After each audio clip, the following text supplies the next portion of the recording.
So we're going to wrap up now and just move into the final phase. And I'm just going to ask each of our panelists to make one concrete suggestion which they think would improve adolescent access to SRHR. So very briefly, just one practical recommendation. I'm going to start at this end, which means, Elena, you get to go first. So one practical thing that you think could make the real difference.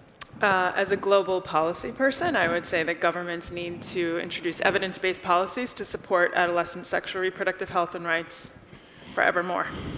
Introduce, okay, fine. Ian? I would argue that as governments really try to promote and achieve universal health coverage, that they do prioritize adolescents within that for all the reasons I gave earlier. Thank you. So prioritization of adolescents in universal health coverage. Nicolas? Merci, nous avons... Thank you.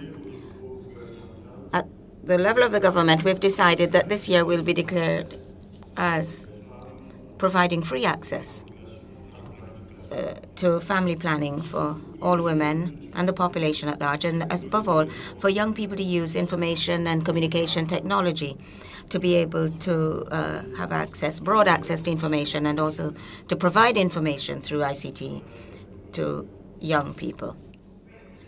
Free, as of this year, yes. Free family planning information. Yes. Fantastic. Thank you. Alexander?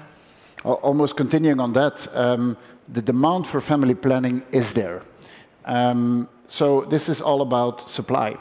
And my experience is, even in the communities where it is culturally said to be a difficult thing, if you provide it, and you provide it in the right way, people will use it. So this is all about providing it much more than today. Thank you very much. And Marietta? Yes, I want young girls and boys to be included in the decision-making, so basically they can effectively participate and have a say over the decisions that affect their lives, and then they have a choice. That would be my advice. Thank you.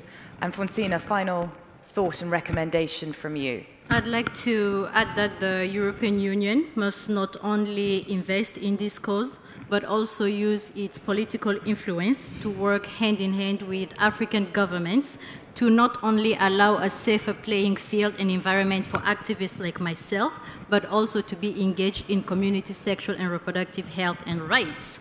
And also civil society organizations and community leaders must work together with the government to ensure that the stigma is lifted, because we cannot put women at the forefront of sustainable development if their right to choose is not their right to choose.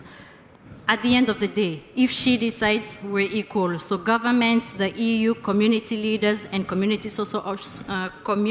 civil society organizations must come together to create a stronger force to eradicate this issue. Thank you very much. So this brings us to the end of our panel.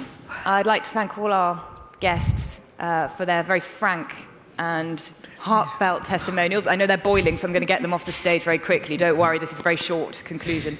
Thank you to the audience for your questions, and also to those of you who participated online. The conversation carries on, not just today, but further down the line. You can follow the debate SRHRBE, EDDs, there's the She Decides hashtag. Participants are here to speak to afterwards. Thank you all very much, and go and enjoy a cup of coffee. Thank you. Thank you.